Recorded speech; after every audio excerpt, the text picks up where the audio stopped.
What's your plan for scaling? I launched into the growth strategy I'd been developing for months. Freemium model, partnerships with business schools, targeted marketing to freelancer communities. It wasn't perfect, but it was solid. When I finished, the audience applauded. Not polite golf claps, but real applause. Madison was beaming in the front row, and for a moment, I felt like maybe I actually was entrepreneur material. The results were announced that evening at a reception in the business school. I stood near the back with Madison and Alex Rodriguez, my friend from computer science who'd helped me debug some of the trickier code issues.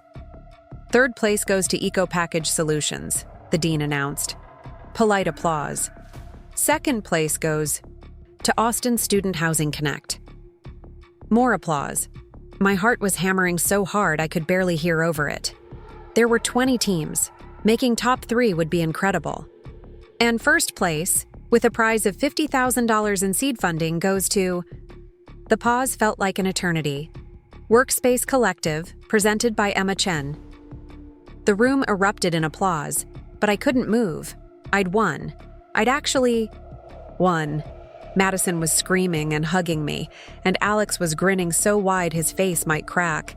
Professor Williams was gesturing for me to come to the stage. I walked to the front in a daze, shook hands with the judges, and accepted a check that felt surreal in my hands.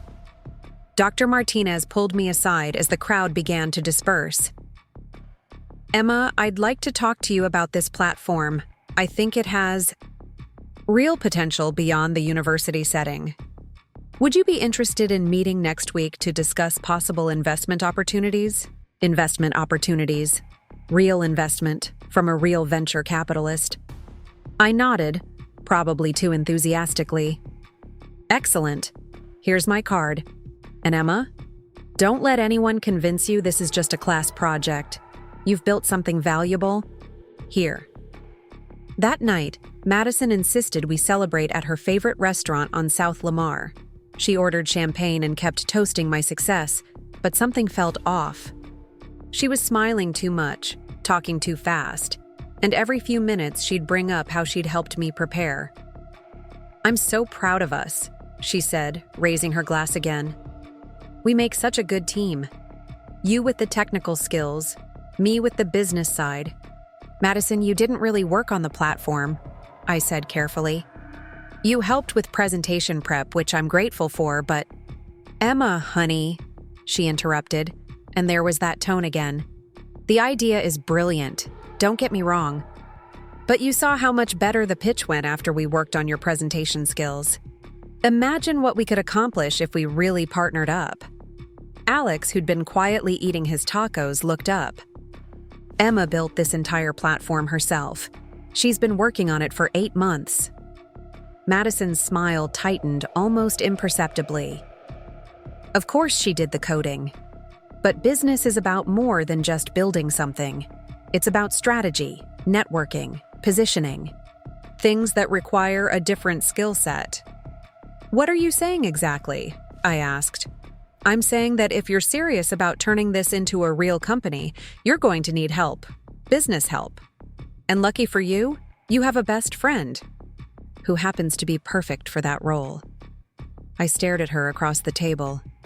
6 hours ago, she'd been telling me this was just a class project. Now she wanted to be my business partner. Madison, I appreciate everything you've done to help me, but I think I want to try this on my own first. On your own? She laughed, but it sounded forced. Emma, you just admitted yourself that you needed help with the presentation. What happens when you have to pitch to real investors? Or negotiate contracts? Or handle media interviews? I'll figure it out. Will you? Madison leaned forward, her voice dropping to that concerned tone she used when she was about to deliver a hard truth. Because honestly, watching you up, there today, even with all our practice, you still looked uncomfortable. Business isn't just about having a good idea. It's about commanding a room, making people trust you with their money. No offense, but that's not exactly your strength. The words hit like ice water, because part of me worried she was right. I had felt uncomfortable up there. I was more at home behind a computer screen than behind a podium. "Look," Madison continued, reaching across the table to squeeze my hand. "I'm not trying to hurt your feelings. I'm trying to help you succeed. We both know you're brilliant at the technical stuff, but if you want this to be more than just a college project, you need someone who understands the business world, someone who can open doors for you." Alex was looking between us like he wanted to say something but wasn't sure if he should. "What exactly are you proposing?" I asked. 50-50 partnership. You handle product development, I handle everything else. Preparing and narrating this story took us a lot of time, so if you are enjoying it, subscribe to our channel. It means a lot to us. Now back to the story. Business development, investor relations, marketing strategy. We'd be perfect complements to each other. 50-50. For a platform I'd built entirely myself, with customers I'd acquired, and a prize I'd won on my own. "I need to think about it," I said. Madison's smile faltered for just a second. "Of course. Take your time. But Emma, don't let fear hold you back from something that could be incredible." That night, I lay in bed staring at the ceiling while Madison slept peacefully. In the bed across from me, the $50,000 check was on my desk, along with Dr. Martinez's business card. Everything I'd worked for was finally within reach. But Madison's words echoed in my head. Was I really cut out for the business side? Could I handle investor, meetings, and contract negotiations? What if I messed up this opportunity because I was too stubborn to accept help? The next morning, I found Alex in the computer science building, debugging code for his senior project. "Can I ask you something?" I said, sliding into the chair next to him. "Shoot." "Do you think Madison's right about me needing help with the business side?" Alex was quiet for a long moment. "Can I ask you something back?" I nodded. "Why do you think Madison suddenly wants to be your business partner?" "What do you mean?" "I mean, a week ago she was calling this a class project. Yesterday she was telling people at the competition that she helped develop the concept. Today she wants 50% of your company. She did help with the presentation." "Emma." Alex turned to face me fully. "I've watched you work on this platform for 8 months. You've put in hundreds of hours. You've talked to customers, iterated on features, solved technical problems I wouldn't even know how to approach. The presentation was 1 hour. Why would that be worth half your company?" I didn't have a good answer. "Look," Alex continued, "maybe Madison could help with some business stuff, but 50-50? For someone who didn't even believe in the idea until you won a competition? That doesn't seem right to me." He was right, and I knew it. But Madison was my best friend. She'd been there through my parents' divorce, through my awkward freshman year, through all the late nights when I doubted myself. Didn't I owe her something? More importantly, what if she was right about my limitations? What if I really couldn't handle the business side on my own? That afternoon, I met with Dr. Martinez at a coffee shop near campus. She ordered a cortado and got straight to the point. "I've been thinking about your platform since yesterday. The market opportunity is significant, and your early traction is impressive. I'd like to discuss leading a seed round of funding." My heart started racing. "How much are we talking about?" $250,000 for a 15% stake. I tried to keep my expression neutral, but inside I was screaming. $250,000. That would be enough to hire developers, scale the platform, maybe even quit school and focus on the company full-time. "There's one thing I want to address," Dr. Martinez continued. "Yesterday after your presentation, a young woman approached me. She said she was your business partner and wanted to discuss partnership opportunities. I told her to have you contact me directly." My stomach dropped. "Young woman?" "Blonde, very polished. She seemed eager." "Madison." "Of course. She's not my business partner, I said quickly. She's a friend who helped me practice my presentation. Dr. Martinez nodded slowly. I see. Well, that's probably for the best. In my experience, partnerships formed after success rather than during the struggle rarely work out well. When I got back to the dorm that evening, Madison was waiting for me with takeout from my favorite Thai place and a bottle of champagne. I thought we should celebrate properly, she said, popping the cork, and I wanted to apologize for being so pushy last night. I was just excited about your success. Madison, did you approach Dr. Martinez yesterday? She paused with the champagne bottle halfway to my glass. I may have introduced myself. Why? She said someone claiming to be my business partner tried to discuss partnership opportunities with her. Madison's cheeks flushed pink. I didn't say I was your business partner. I said we were exploring a partnership. There's a difference. Madison? Look, I was trying to help. You're brilliant, Emma, but you're also naive about business. When someone like Dr. Martinez shows interest, you need to strike while the iron is hot. I was making sure you didn't miss an opportunity. By representing yourself as my partner? By showing her that you have support. That you're not just some college kid with a class project. The anger that had been building in my chest finally spilled over. I won that competition on my own merit. My platform has real customers paying real money. I don't need you to legitimize me to investors. Madison set down the champagne bottle and looked at me with that patient expression she used when she thought I was being unreasonable. Emma, I've known you for 2 years. You're my best friend, and I love you. But you have, to face reality. You're incredibly smart, but you're not a people person. You get flustered in social situations. You hate networking events, and you'd rather code than schmooze. Those aren't character flaws, but they are limitations in the business world. So I should just hand over half my company to you? You should recognize your strengths and weaknesses and build a team accordingly. I'm offering to handle everything you hate so you can focus on everything you love. It sounded reasonable when she put it like that. But something felt wrong about the whole conversation. Madison had never shown any interest in entrepreneurship before. She was majoring in communications with plans to work in her father's law firm after graduation. I need more time to think about it, I said. Madison's smile tightened again.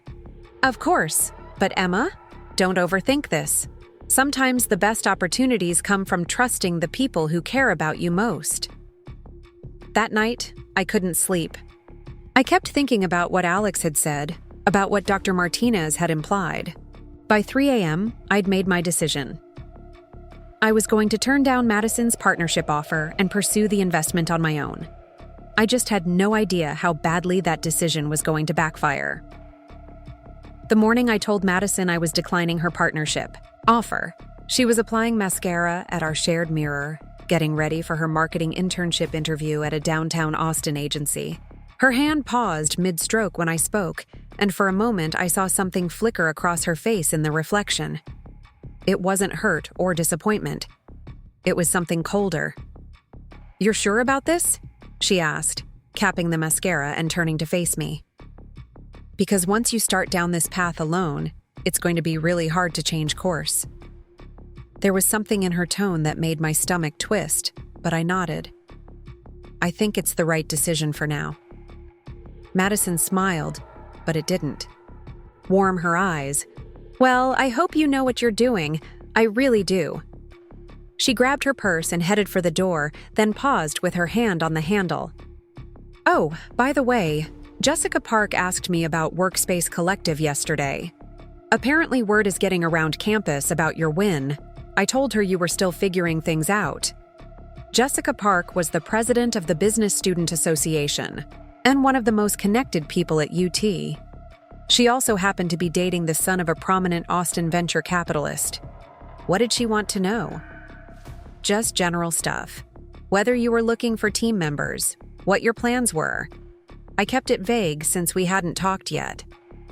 Madison's smile was perfectly innocent. "I'm sure she'll reach out to you directly if she's really interested." After Madison left, I sat on my bed with my laptop staring at Dr. Martinez's business card. $250,000 for 15%. It would change everything. I could hire developers, scale the platform, maybe even move into real office space instead of working out of coffee shops and the library. I picked up my phone and dialed the number on the card. "Emma." Dr. Martinez's voice was warm and professional. "I was hoping to hear from you. Have you given any thought to our conversation?" "I have, and I'm interested in moving forward. When would be a good time to discuss terms?" "Excellent. How about tomorrow afternoon? I'd like you to meet my team and see our offices. Can you come downtown around 2? After I hung up, I felt a mixture of excitement and terror. This was really happening. I was about to become a real entrepreneur with real investors and real responsibility. Part of me wished I could share the moment with Madison, but something about our conversation that morning still bothered me. Jessica Park never called. I didn't think much of it at first. Jessica was busy, and maybe she'd just been making casual conversation with Madison. But then Alex mentioned seeing Jessica at a coffee shop near the business school, and when he'd brought up Workspace Collective, she'd seemed confused. "She acted like she'd never heard of it," Alex said, "which is weird, because didn't Madison say Jessica was asking about it?" A cold feeling settled in my stomach. Maybe she just forgot. "Maybe," Alex said, but he looked skeptical. The meeting with Dr. Martinez went better than I'd dreamed.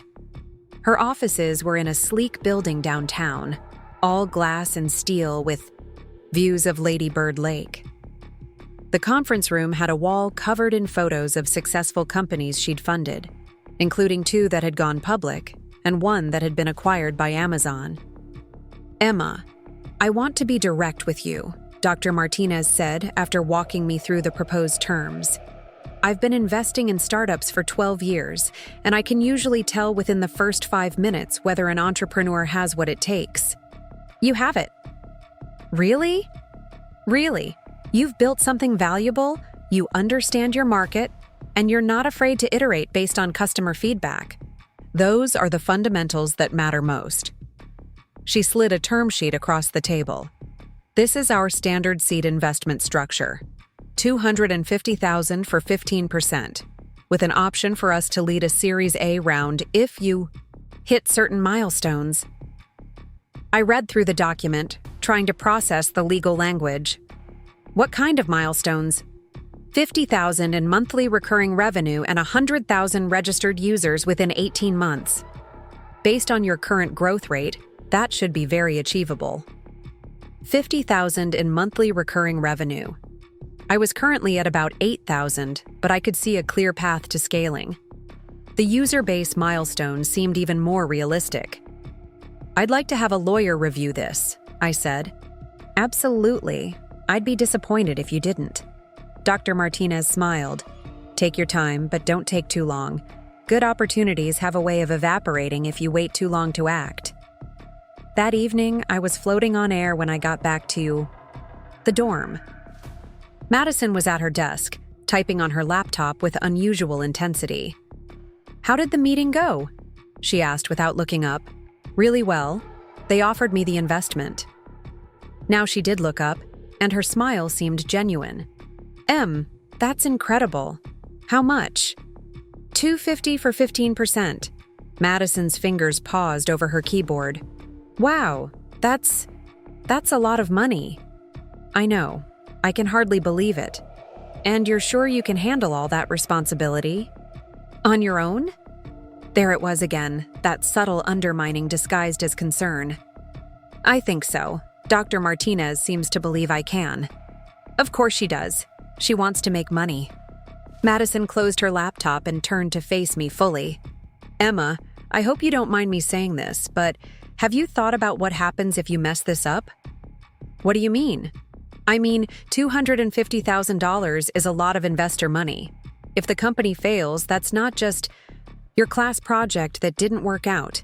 That's a real business failure that will follow you for the rest of your career. I hadn't thought about it that way. But the platform is already working. I have paying customers. You have a few dozen customers paying small monthly fees. That's very different from scaling to the level these investors will expect.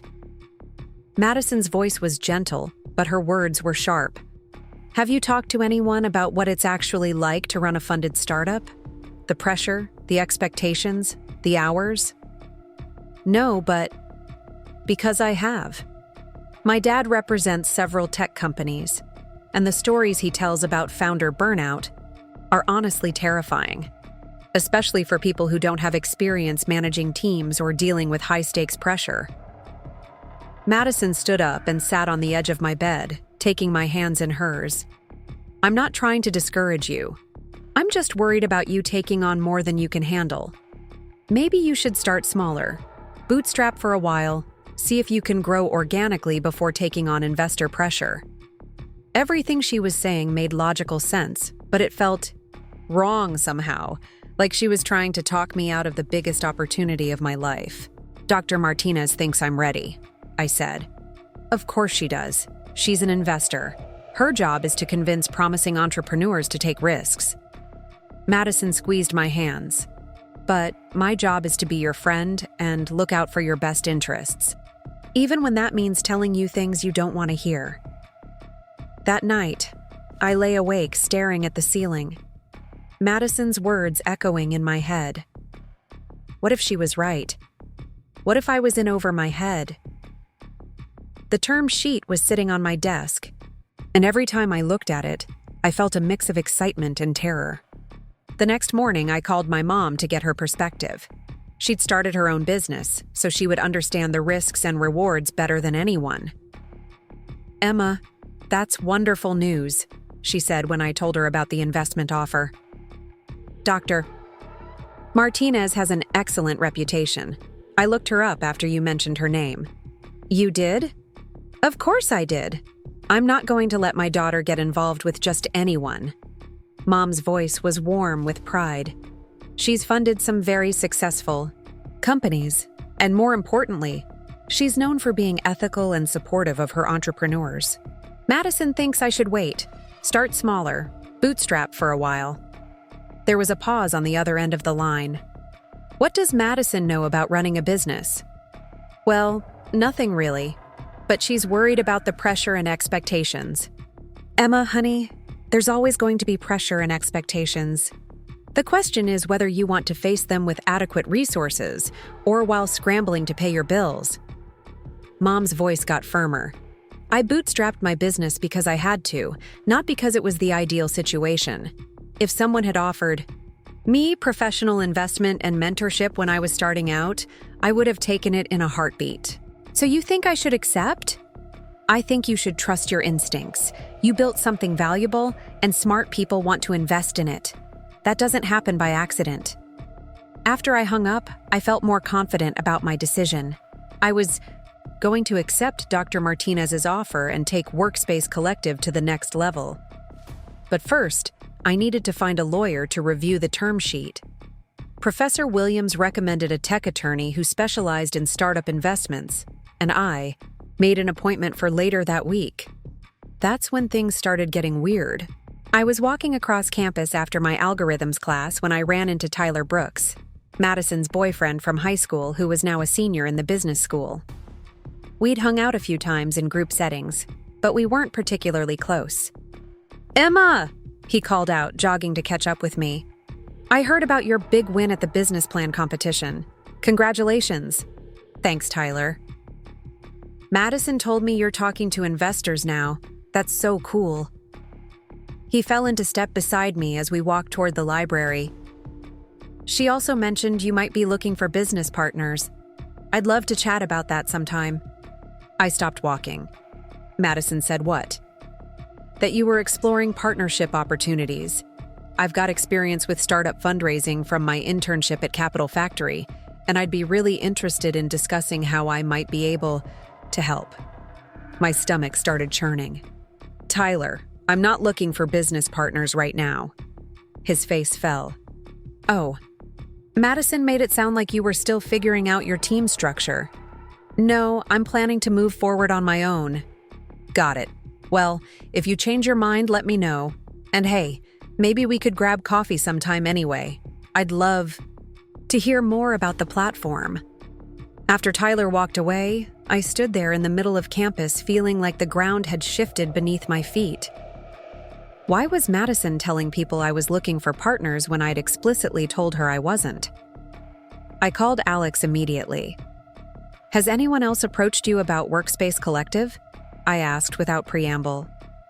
Funny you should ask. 3 people have brought it up this week. All of them seem to think you were assembling a team. Who? Let's see. Mike Chen from Entrepreneurship Club, Sarah Williams from the Computer Science Honor Society, and that guy David who's always hanging around the business incubator. None of those names surprised me except Sarah, who was genuinely brilliant, and someone I actually might have considered working with under different circumstances. What did you tell them? That they should talk to you directly. But Emma, where are these rumors coming from? I had a pretty good idea, but I didn't want to believe it. I'll figure it out. That evening, I confronted Madison directly. She was at her desk again, surrounded by textbooks and highlighters, looking like the picture of innocence. Madison, Tyler Brooks approached me today. He said you told him I was looking for business partners. She looked up from her economics textbook, her expression carefully neutral. Did I say that? I don't think I did. He specifically said you mentioned I was exploring partnership opportunities. Madison set down her highlighter and sighed. Emma, I think there might be some miscommunication here. I was talking to Tyler about your success, and he asked if you were planning to expand your team. I said I didn't know your specific plans, but that most successful startups eventually bring on co-founders or key team members. Maybe he misunderstood.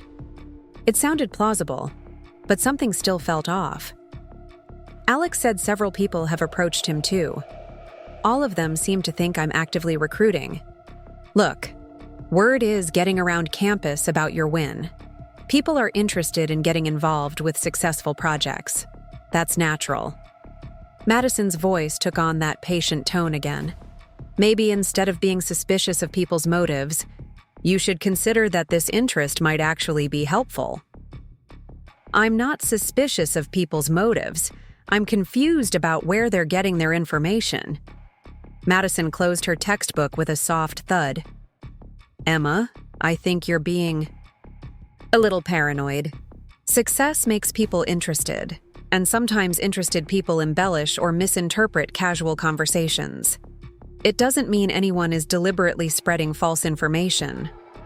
She was making me feel crazy, which was becoming a pattern. Maybe I was being paranoid. Maybe the rumors were just the natural result of winning a high-profile competition. But then Sarah Williams approached me the next day. Sarah was someone I respected enormously. She was a year ahead of me in computer science, had already published 2 papers as an undergraduate, and was heading to MIT for graduate school in the fall. If anyone could be a valuable partner, it would be someone like her. Emma, I heard through the grapevine that you might be looking for technical co-founders, she said, finding me in the library where I was working on the lawyer review of my term sheet. Where did you hear that? Madison Taylor mentioned it when I ran into her at the campus coffee shop yesterday. She said you were brilliant, but that the technical challenges of scaling might be more than one person could handle alone. The blood drained from my face. She said what? That you were doing amazing work, but that rapid growth often requires multiple technical perspectives. She thought you might benefit from partnering with someone who had experience in distributed systems and database optimization. Those were exactly the areas where I knew Workspace Collective would need improvement as it scaled. They were also areas where I felt least confident. How did Madison know to mention those specific technical challenges? Sarah, I appreciate your interest, but I'm not actively looking for co-founders right now. Oh, Sarah looked confused. Madison made it sound like you were really open to the idea. She even mentioned that you were worried about handling the technical scaling on your own. I'd never told Madison I was worried about technical scaling. I'd never even mentioned distributed systems or database optimization to her. She wouldn't have known those were concerns unless she'd been researching them specifically. I think there's been a misunderstanding, I said carefully. Okay, well, if you change your mind, let me know. And Emma, for what it's worth, I think you should be careful about who you trust with information about your business. Not everyone who seems helpful actually has your best interests at heart. Sarah walked away, leaving me sitting in the library with a growing sense of unease. How had Madison known exactly which technical areas to mention? And why was she actively discouraging potential partners by emphasizing my supposed weaknesses? That evening, I did something I probably should have done. Weeks earlier, I went through Madison's social media posts, looking for any mention of Workspace Collective or my competition win. What I found made my stomach turn. On her Instagram story from the day after the competition, she'd posted a photo of us celebrating with champagne. The caption read, "So proud of my brilliant roommate Emma. We make such a great team. Her technical skills and my business sense are the perfect combination. Big things coming soon. We make such a great team. My business sense," as if she'd been involved in building the platform from the beginning. I scrolled further back and found more posts. A photo of me coding late at night with the caption, "Emma, working hard on our startup idea." A picture of my competition presentation slides with, "Prepping for our big pitch tomorrow. Our startup, our pitch." Madison had been positioning herself as my business partner on social media for weeks, even before the competition. No wonder people thought I was looking for partners. No wonder Tyler and the others had approached me. Madison had been carefully crafting a narrative where she was already an integral part of Workspace Collective. I took screenshots of everything and then sat on my bed, staring at the evidence. My best friend had been systematically undermining my independence while publicly claiming credit for my work. She'd been spreading rumors about my supposed weaknesses, while positioning herself as the solution to problems I didn't even know I had. The worst part was how subtle it all was. She'd never outright lied. She'd just carefully worded things to create impressions, to plant seeds of doubt, to make me question my own capabilities. I thought about confronting her directly, but what was the point? She'd just deny it or find a way to make me feel like I was overreacting. She was too smart to leave obvious fingerprints on her manipulation. Instead, I made a decision that would change everything. I was going to accept Dr. Martinez's investment offer, but I wasn't going to tell Madison about it until after the papers were signed. And I was going to start being much more careful about what information I shared with her. The lawyer review went smoothly. The terms were fair, the language was standard, and Dr. Martinez's reputation was impeccable. I signed the documents on a Thursday afternoon in the lawyer's downtown office, officially making Workspace Collective a funded startup. When I got back to the dorm that evening, Madison was getting ready for a sorority mixer. She was wearing a navy dress that made her look older and more sophisticated, and her makeup was flawless as always. "How was your day?" she asked, applying lipstick in our shared mirror. "Good. Productive." "That's great. You seem like you've been really focused lately." She capped the lipstick and turned to face me. "Have you made any decisions about the investor situation?" "Still thinking about it." Madison nodded, but I caught something in her expression. Relief, maybe? "Well, don't rush into anything. Big decisions like that deserve careful consideration." That weekend, Dr. Martinez and I announced the investment on all the major startup blogs and tech publications. The response was immediate and overwhelming. TechCrunch picked up the story, Austin Business Journal ran a feature, and my LinkedIn inbox exploded with congratulations and partnership requests. By Monday morning, everyone on campus knew that Workspace Collective had closed a $250,000 seed round, including Madison. I was in our dorm room, reading through the press coverage on my laptop, when she walked in from her morning class. Her face was carefully composed, but I could see the tension around her eyes.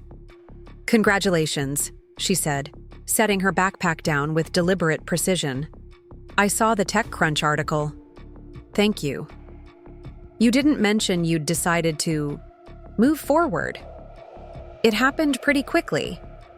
Madison sat down on her bed facing me. "Emma, can I ask you something?" I closed my laptop. "Sure. Why didn't you tell me? I thought we were best friends. I thought we told each other everything." The hurt in her voice sounded genuine, and for a moment, I felt guilty for keeping her in the dark. Then I remembered the Instagram posts, the rumors she'd been spreading, the way she'd been systematically undermining my confidence. I wanted to make sure everything was finalized before I talked about it publicly. "But I'm not the public. I'm your roommate, your best friend." Madison's voice was getting higher, more emotional. "Do you know how embarrassing it was to find out from a blog post that my best friend had closed a major investment round?" "Madison, no, let me finish." She stood up, pacing to the window and back. "I've been nothing but supportive of your success. I helped you prepare for the competition. I celebrated with you when you won. I gave you honest advice about the challenges ahead. And this is how you repay me? By shutting me out of the biggest moment of your life?"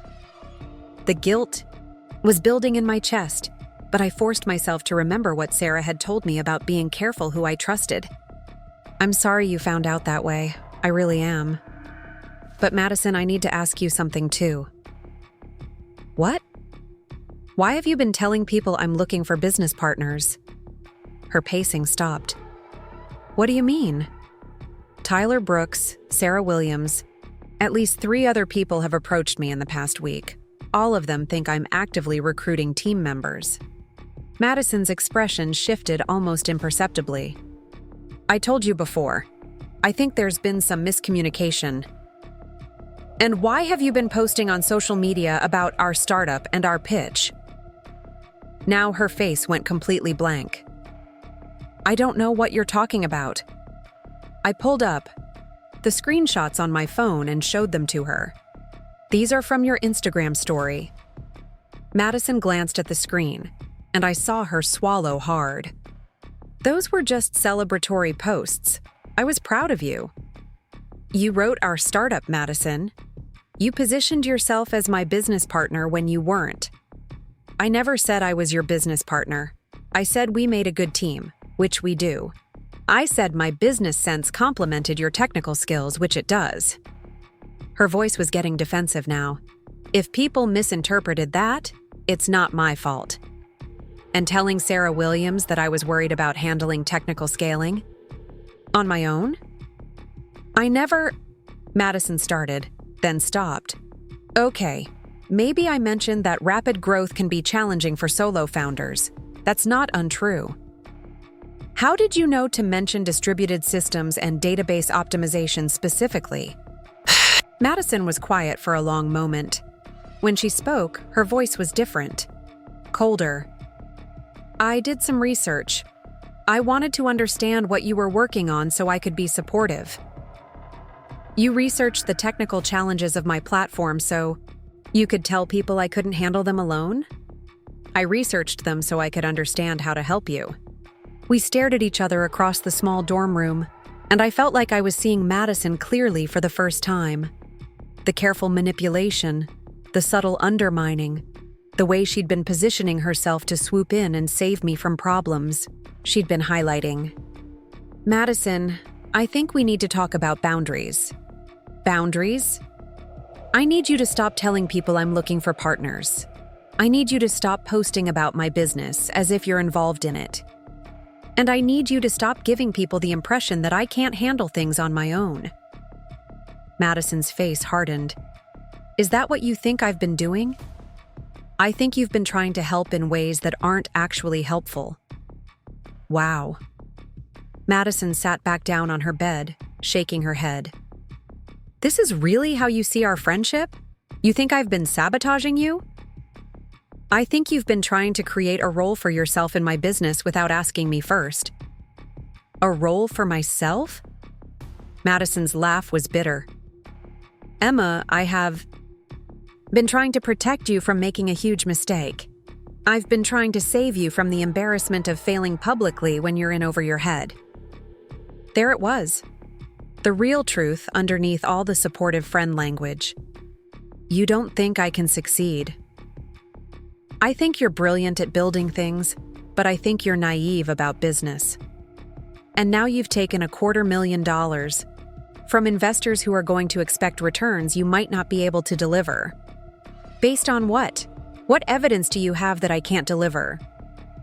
Madison was quiet for a moment, and when she spoke, her voice was quiet but sharp. Based on the fact that 2 weeks ago you were asking me for help with your presentation. Based on the fact that you get nervous in meetings and you hate networking events. Based on the fact that you've never managed a team or dealt with real business pressure. So you decided to make sure everyone else knew about those limitations too? I decided to try to help you see reality before you got yourself into a situation you couldn't handle. We sat in silence for a moment, the weight of the conversation settling between us. Madison, I appreciate that you're concerned about me, but I need to try this on my own. If I fail, that's on me. But if I succeed, I want it to be because of my own efforts, not because someone else swept in to save me. Madison stood up and walked to her desk, starting to pack her textbooks into her bag. Where are you going? To the library. I have studying to do. She paused at the door. Emma, I hope you prove me wrong. I really do. But when this gets too hard and you need help, don't expect me to be waiting around to pick up the pieces.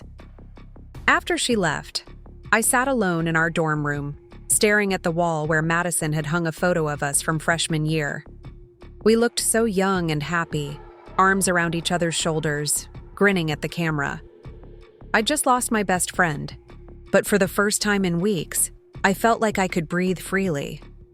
I had no idea that losing her friendship was just the beginning, because Madison wasn't the type of person who accepted defeat gracefully, and she definitely wasn't the type to just walk away. The silence between Madison and me stretched for weeks after our confrontation.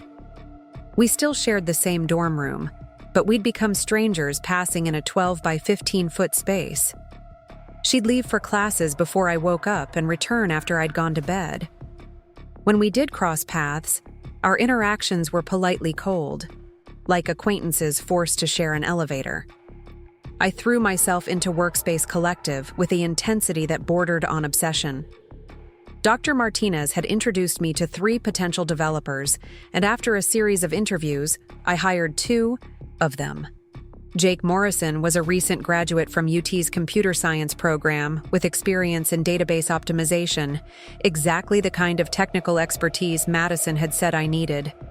Lisa Chen, no relation despite the shared last name, was a front-end developer who'd been freelancing for 2 years and understood the user experience challenges small businesses faced.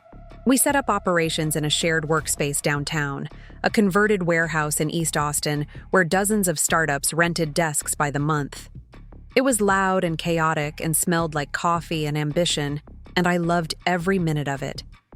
Within 6 weeks of closing the investment, we doubled our user base and increased monthly recurring revenue to $15,000. The platform was gaining traction faster than I'd dared to hope, and tech blogs were starting to write about us as one of Austin's promising young companies. I should have been thrilled, but something was eating at me. Despite our success, I kept encountering subtle obstacles that didn't make sense. A podcast interview I'd scheduled got mysteriously canceled at the last minute. A partnership opportunity with a major freelancer platform fell through after what the contact described as concerning information about your team's stability. A potential enterprise client decided to go with a competitor after their research allegedly revealed questions about leadership experience. None of it was catastrophic, but it was a pattern. Opportunities that should have been straightforward kept slipping away for vague, unexplained reasons. I mentioned it to Alex over lunch at a food truck near campus. He was finishing his senior year while I was basically living downtown, so we didn't see each other as often as we used to. It's probably just normal startup challenges, he said, working his way through a massive breakfast taco. You said yourself that the competition is getting more intense. But it's not competition based on features or pricing. It's always something about team stability or leadership concerns. Who's even telling them these things? Alex paused, mid-bite. Emma, I don't think what? Madison's been asking me a lot of questions about how things are going with the company. Whether you're handling the pressure okay, if you're getting enough sleep, stuff like that. My stomach dropped. What kind of questions specifically? Last week she asked if I thought you were making good decisions about hiring. She seemed concerned that you might be moving too fast. Alex set down his taco. I figured she was just worried about you as a friend, but now that you mention these weird cancellations, what did you tell her? That you seem to be doing great, that you were hiring smart people and being thoughtful about growth. Alex looked uncomfortable. But Emma, she asked me not to mention that we'd talked about it, said she didn't. Want you to think she was checking up on you. The pieces were starting to come together, and I didn't like the picture they formed. Alex, I need you to do me a favor. If Madison asks you about the company again, just give her vague answers. Don't tell her about specific partnerships or opportunities. You really think I don't know what she's doing, but I'm starting to think our friendship ending wasn't as simple as I thought. That evening, I decided to do some detective work. I started reaching out to the contacts who'd canceled meetings or expressed sudden concerns about working with us. Most of them were professional, but vague in their responses. But Jennifer Walsh, the podcast host who'd canceled my interview, was refreshingly direct. Emma, I like you, and I think your platform has real potential, she said when I called to ask about rescheduling. But I got a call from someone who claimed to be a mutual friend of ours. She expressed some concerns about your readiness for public interviews and suggested I might want to wait until you'd had more media training. A mutual friend? She didn't give her full name, just said she was Madison and that she knew you. From college. She seemed to have your best interests at heart, but it made me question whether now was the right time for the interview. My hands were shaking as I hung up the phone. Madison had actively sabotaged a media opportunity by calling the host directly and expressing fake concerns about my readiness. She'd positioned it as looking out for me, but she'd effectively killed an interview that could have brought significant attention to Workspace Collective. I immediately called the freelancer platform contact who'd mentioned concerns about team stability. I probably shouldn't have said anything, Mark Rodriguez admitted when I pressed him. But we got some informal feedback through our network that suggested there might be internal conflicts on your team. Something about disagreements over company direction and partnership structures. Can you tell me where that feedback came from? It was secondhand, so I can't be completely sure. But it came through someone who claimed to know you personally from UT. They suggested we might want to wait and see how things settled before moving forward with a partnership. Someone who knew me personally from UT. The pattern was becoming undeniable. I spent the next 2 hours calling every contact who'd expressed sudden concerns or canceled meetings. 4 out of 6 had received calls or messages from someone claiming to be looking out for my best interests. Someone who knew details about my college experience and business timeline that only a close friend would know. Madison wasn't just spreading rumors on campus anymore. She was actively sabotaging my business relationships with a calculated campaign of concern trolling. The realization hit me like a physical blow. My former best friend was systematically trying to destroy the company I'd built, and she was doing it by weaponizing people's trust in friendship networks. She'd positioned herself as a concerned friend sharing legitimate worries, making it almost impossible for me to defend against, without looking paranoid or defensive. I wanted to confront her immediately, But I forced myself to think strategically.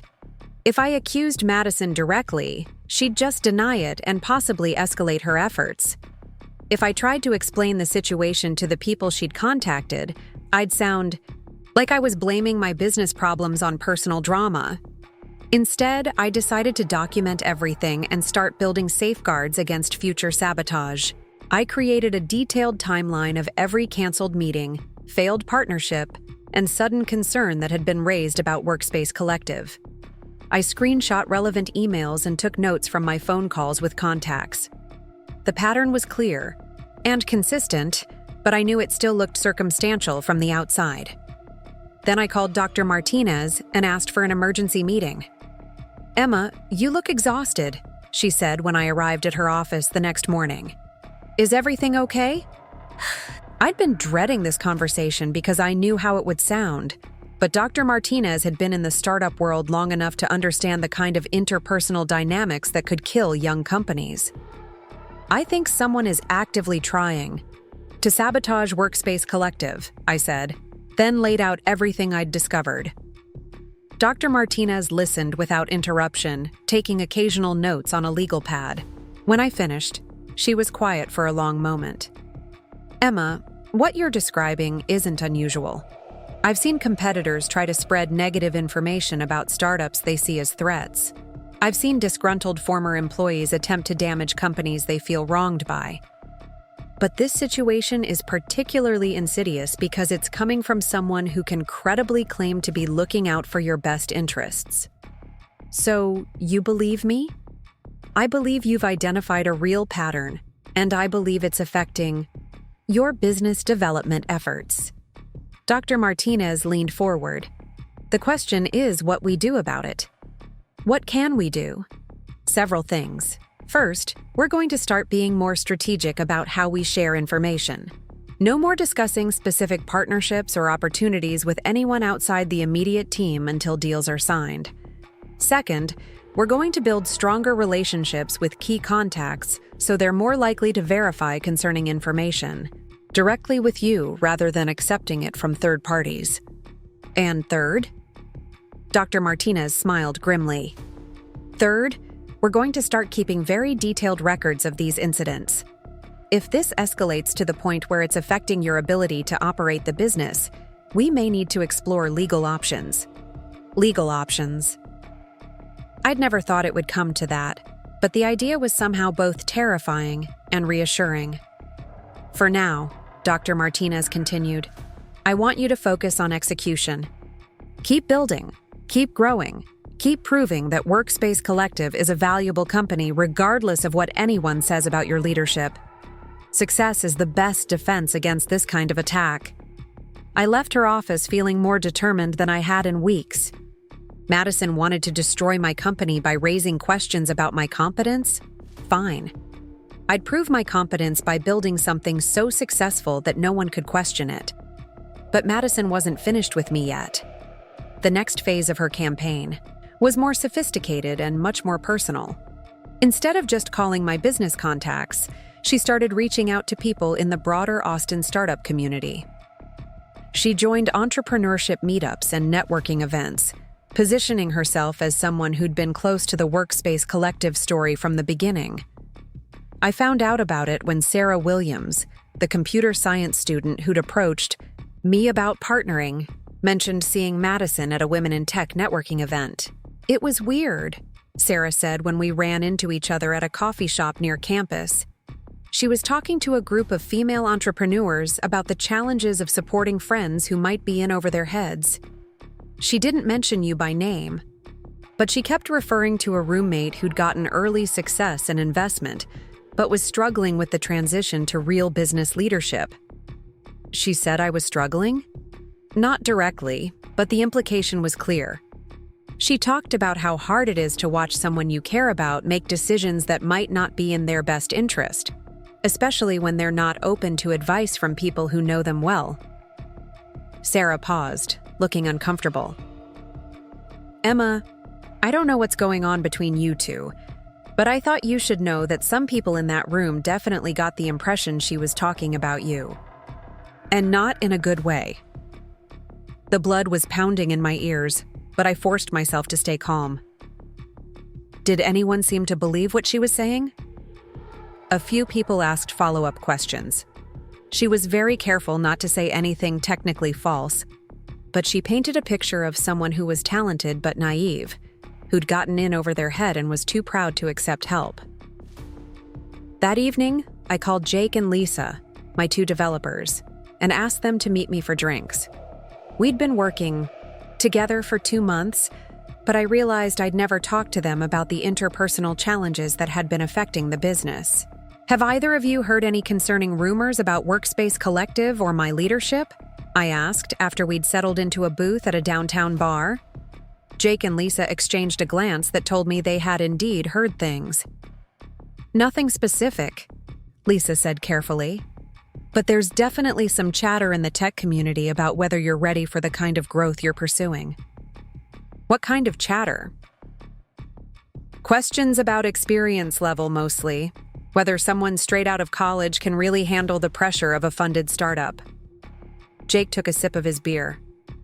But honestly, Emma, working with you for the past 2 months has been great. You're decisive, you listen to feedback, and you're not afraid to admit when you don't know something. Those are exactly the qualities I want in a founder. So you don't think the concerns are legitimate? I think they're coming from people who don't actually know you or your work, Lisa said firmly. The platform speaks for itself. Our growth numbers speak for themselves. Anyone who's actually paying attention can see that Workspace Collective is succeeding. But perception matters in the startup world, Jake added. If enough people start questioning your readiness, it could affect future fundraising or partnership opportunities, regardless of actual performance. He was right, and that's what made Madison's campaign so dangerous. She wasn't just spreading false information. She was creating a narrative that could become self-fulfilling if enough people believed it. I made a decision that night that would prove to be crucial. Instead of continuing to react defensively to Madison's sabotage attempts, I was going to go on the offensive. Not by attacking her directly, but by building such a strong track record of success that her whisper campaign would become irrelevant. I started saying yes to every speaking opportunity, every panel discussion, every networking event I could find. If Madison was going to raise questions about my leadership abilities, I was going to demonstrate those abilities publicly and repeatedly. The first big opportunity came 3 weeks later. Austin Startup Week was the city's biggest annual conference for entrepreneurs, and one of the organizers invited me to speak on a panel about young founders making big impact. The panel would be in front of 800 people and live-streamed to thousands more. I accepted immediately. Madison found out about it, of course. Word travels fast in Austin's startup community, especially when someone from UT is involved. The night before the panel, she texted me for the first time in almost 2 months. "Good luck tomorrow. I hope it goes well." The message seemed innocent enough, but something about it made my skin crawl. There was an undertone of insincerity that reminded me of how she used to say, "I hope you know what you're doing," back in our dorm room. The panel itself went better than I dared to hope. I was nervous at first, but once I started talking about Workspace Collective's mission and impact, I found my rhythm. The other panelists were impressive entrepreneurs with much more experience than me, but I held my own in the discussion about scaling challenges and fundraising strategies. During the Q&A session, an audience member asked about the biggest obstacles I'd faced as a young founder. The biggest obstacle has been other people's assumptions about what I can and can't handle, I said, looking directly into the camera that was live streaming the event. There's this idea that because I'm young or because I came straight from college, I must not be ready for real business challenges. But readiness isn't about age or traditional experience. It's about willingness to learn, ability to execute, and commitment to serving your customers. Workspace Collective has tripled its user base and quadrupled its revenue in the past 6 months. Those aren't lucky accidents. They're the result of hard work, smart decisions, and a great team. The applause was enthusiastic and sustained. More importantly, I could see people in the audience nodding along and taking notes. After the panel, I was approached by venture capitalists, potential partners, and other entrepreneurs who wanted to learn more about Workspace Collective. The conversations were substantive and respectful, focused on our metrics and roadmap rather than questions about my readiness or leadership experience.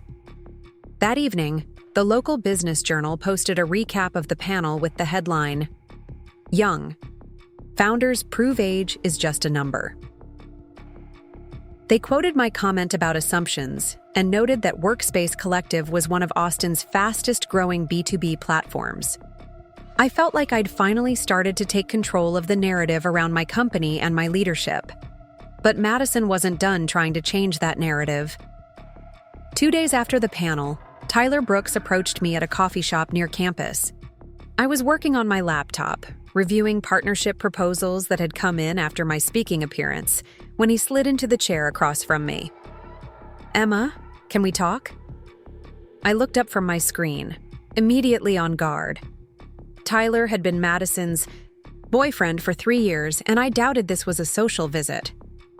"What's up, Tyler? Look, this is awkward, but I feel like I need to say something." Tyler glanced around the coffee shop as if he was worried about being overheard. "Madison's been talking to people about Workspace Collective. About you." "What kind of talking?"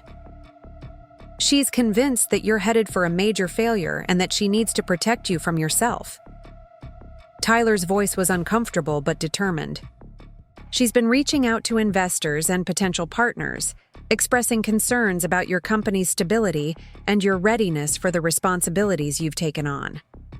"She's calling investors?" "Not directly pitching them or anything like that. But she's been having conversations at networking events and social gatherings where these topics come up naturally. She presents it as being worried about a friend who's gotten in over her head." I felt sick to my stomach. "Tyler, why are you telling me this?" "Because I think it's wrong, and because I think you deserve to know what's happening." Tyler leaned forward, his voice dropping. "Emma, Madison is brilliant and she's been a good girlfriend to me, but she has a really hard time when other people succeed in areas where she thinks she should be the expert. She's been talking about starting her own business for years, but she's never actually done it. Watching you build something successful from scratch has been really hard for her. So she's trying to destroy it? I think she's trying to prove that she was right when she said you weren't ready. If you fail, it validates her original assessment and makes her feel better about not taking the same risks herself." Tyler paused, looking genuinely conflicted. "I love Madison, but I can't watch her do this anymore. It's not fair to you, and honestly, it's not good for her either. She's becoming obsessed with your business in a way that's not healthy." "Has she mentioned specific investors or partners she's talked to?" "She mentioned having conversations at the UT alumni mixer last week and at a Chamber of Commerce networking breakfast on Friday. I don't know exactly who she talked to, but those events are full of people who could affect your business relationships." I thanked Tyler for telling me, then spent the rest of the afternoon trying to figure out what to do with the information. Madison's campaign had escalated beyond casual concern, trolling to active interference with my professional relationships. She was attending events specifically to undermine my reputation with people who could impact Workspace Collective's future. That evening, I called Dr. Martinez again. "Emma, this has crossed the line from interpersonal drama to business interference," she said after I explained what Tyler had told me. "At this point, we need to consider whether Madison's actions constitute tortious interference with business relationships." "Is that a real legal concept?" "Very real. If someone intentionally interferes with your existing or prospective business relationships, and that interference causes you economic harm, you may have grounds for legal action." Dr. Martinez's voice was serious. "I'm not saying we should immediately file a lawsuit, but I think we need to start documenting everything more formally and consider sending a cease and desist letter."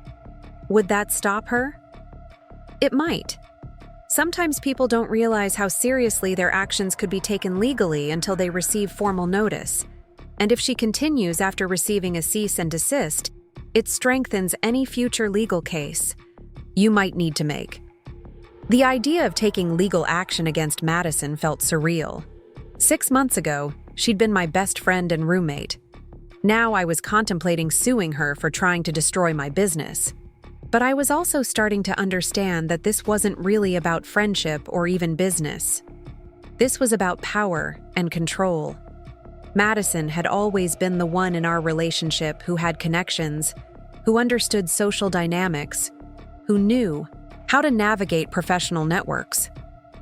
When I'd built something successful without her help, it had threatened her sense of identity and expertise. She couldn't stand the idea that I might succeed in areas where she considered herself superior. So instead of supporting my success or building her own company to compete with mine, she'd chosen to try to tear down what I'd built.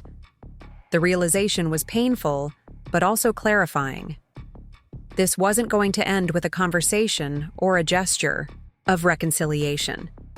Madison had chosen to treat my success as a threat that needed to be eliminated, and she wasn't going to stop until either Workspace Collective failed or I found a way to make her stop. I was about to learn just how far she was willing to go. 3 weeks before graduation, I got a call that changed everything.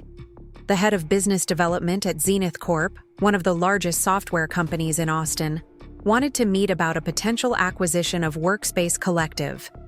"We've been following your progress for several months," Janet Morrison said during our initial phone call.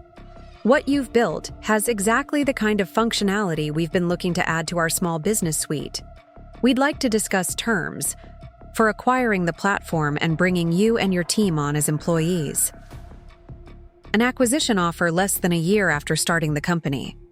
It was beyond my wildest dreams. Even a modest acquisition would be worth millions, and joining Zenith Corp would give Workspace Collective the resources to scale globally. I scheduled the meeting for the following week and spent the weekend preparing financial projections and growth plans. Jake and Lisa were as excited as I was about the possibility, though we all agreed to keep the discussion confidential until we knew more about Zenith's intentions. I should have been more careful about who might overhear our conversations. The morning of the Zenith meeting, I got a call from Janet Morrison that made my blood run cold. "Emma, I'm sorry to do this on such short notice, but we're going to need to postpone our meeting. Some concerning information has come to our attention about Workspace Collective's business practices and team stability. We need to investigate these claims before we can move forward with acquisition discussions." "What kind of concerning information?" "I'd rather not go into details over the phone, but we received a detailed email from someone claiming to have inside knowledge of operational problems within your company. The allegations are serious enough that our legal team has advised us to pause all discussions until we can verify the claims." "Can you tell me who sent the email?" The sender identified themselves as a concerned former associate who wanted to make sure we had complete information before entering into any business relationship. They requested anonymity, but they provided specific details about your company's finances and internal conflicts that suggested legitimate access to proprietary information. My heart was racing. "Janet, I can assure you that any allegations about business practices or team stability are completely false. Workspace Collective has been growing steadily, and our team is solid." "I hope that's the case, Emma, but you have to understand our position. We can't move forward with a multi-million-dollar acquisition without thoroughly investigating any red flags that come to our attention." "How long will the investigation take?" "Several weeks, potentially longer if we need to verify financial information or conduct additional due diligence." After I hung up, I sat in my car outside the Zenith offices, trying to process what had just happened. Someone with access to proprietary information about Workspace Collective had contacted Zenith Corp to sabotage the acquisition. Someone who knew enough details about our operations to sound credible. Someone who'd had access to information I'd shared in confidence months earlier, back when I still trusted her completely. Madison had just cost me a multi-million-dollar acquisition opportunity and she'd done it using information I'd given her when she was still my best friend and roommate. This wasn't concerned trolling or social media manipulation anymore. This was corporate sabotage, and it was time to fight back. The day after the Zenith meeting was canceled, I walked into the best law firm in Austin and asked to speak with someone about business litigation. The receptionist, probably used to ambitious college students with unrealistic legal problems, looked skeptical until I explained that I was the CEO of a funded startup dealing with corporate sabotage. 30 minutes later, I was sitting across from Patricia Hawkins, a partner who specialized in business torts and intellectual property disputes. She had the kind of sharp, no-nonsense demeanor that made me understand why her hourly rate was more than most people made in a week. Ms. Chen, what you're describing could constitute several different legal violations, she said after I'd walked her through Madison's campaign of interference. Tortious interference with business relationships. Defamation, possibly even theft of trade secrets if she's using confidential information you shared with her. What would it take to prove something like that? Documentation, witnesses, evidence of specific economic harm. Patricia leaned back in her chair. The challenge with cases like this is that the defendant can always claim they were acting out of genuine concern rather than malicious intent. But the pattern you've described, especially the escalation to contacting potential acquirers with proprietary information, suggests deliberate interference rather than misguided friendship. So what are my options? We start with a cease and desist letter. It puts her on formal notice that her actions constitute legal violations and demands that she stop immediately. If she continues after receiving the letter, it strengthens our position significantly. And if she doesn't stop? Then we file suit for damages and seek an injunction to prevent further interference. Patricia's expression was serious. Ms. Chen, I have to ask, how important is this acquisition opportunity to your business? It could be worth millions. But more than that, Zenith Corp has the resources to help us scale globally. This isn't just about the money, it's about the future of the platform. Then we need to move quickly. The longer this investigation drags on, the more likely it becomes that Zenith will decide the risk isn't worth it, regardless of whether the allegations are true. That afternoon, Patricia drafted a cease and desist letter that was both professional and devastating. It detailed Madison's pattern of interference, cited specific legal violations, and demanded that she immediately stop all attempts to contact Workspace Collective's business partners, investors, or potential acquirers. We'll send this via certified mail to her dorm address and also serve her personally through the campus mail system, Patricia explained. She needs to understand that this isn't going away. While Patricia handled the legal strategy, I focused on damage control with Zenith Corp. I compiled every piece of documentation about Workspace Collective's performance, from financial statements to customer testimonials to press coverage. I created a detailed timeline showing our consistent growth and provided references from Dr. Martinez, our customers, and industry contacts who could vouch for our business practices. Most importantly, I requested a face-to-face meeting with Janet Morrison to address whatever allegations had been made. I understand your need to investigate, I told her during our phone call, but I'd like the opportunity to respond to these claims directly and provide evidence that they're unfounded. Emma, I appreciate your willingness to be transparent. Let me discuss it with our legal team and see if we can arrange something. 2 days later, Madison received the cease and desist letter. I know because Tyler called me that evening, his voice strained and worried. Emma, Madison is freaking out. She got some kind of legal letter today, and she's been on the phone with her parents for hours. Tyler, I can't discuss the details of legal proceedings. Look, I know you probably can't say much, but I think you should know that Madison is talking about fighting this. She's convinced that you're trying to intimidate her into silence and that she has a right to express concerns about someone she considers a friend. The audacity was breathtaking. Madison had sabotaged a multi-million-dollar business opportunity using confidential information, and she was positioning herself as the victim of intimidation. Tyler, has Madison mentioned anything specific about what she told Zenith Corp? She said she sent them information about potential problems with your company's financial management and team dynamics. She insists she was trying to protect them from making a bad investment. With confidential information she obtained through our personal relationship? Tyler was quiet for a moment. Emma, I think Madison has convinced herself that she's doing the right thing. She genuinely believes that you're in over your head and that someone needs to intervene before you and your investors get hurt. And what do you think? I think Madison is brilliant, but she's also competitive in ways that she doesn't always recognize. And I think she's been trying to prove she was right about your business prospects from the beginning, even if it means making sure you fail. That conversation confirmed what I'd been afraid of. Madison wasn't going to back down just because she'd received a legal letter. If anything, it seemed to have convinced her that she was being persecuted for trying to help people. Sure enough, 3 days after receiving the cease and desist letter, Madison violated it.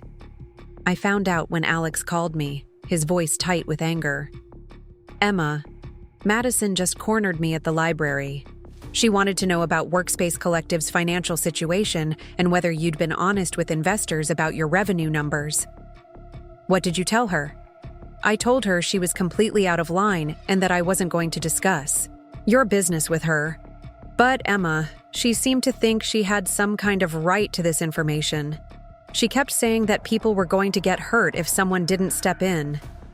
Did she mention Zenith specifically? She said something about how acquisition offers aren't always what they seem, and that buyers need to know the real story before they commit to anything. It sounded like she was planning to contact them again. That afternoon, I called Patricia Hawkins. She violated the cease and desist within 72 hours, Patricia said grimly. That's actually helpful for our case, because it shows a pattern of deliberate interference despite formal legal notice. What's our next step? We file suit immediately, and we request a temporary restraining order to prevent her from contacting any of your business associates while the case is pending. How long will that take? We can file tomorrow morning and request an emergency hearing within 48 hours. That evening, I made one of the hardest phone calls of my life. I called Dr. Martinez and explained that I was about to file a lawsuit against my former roommate for business interference. Emma, I'm sorry it's come to this, she said after I'd explained the situation. But you're absolutely doing the right thing.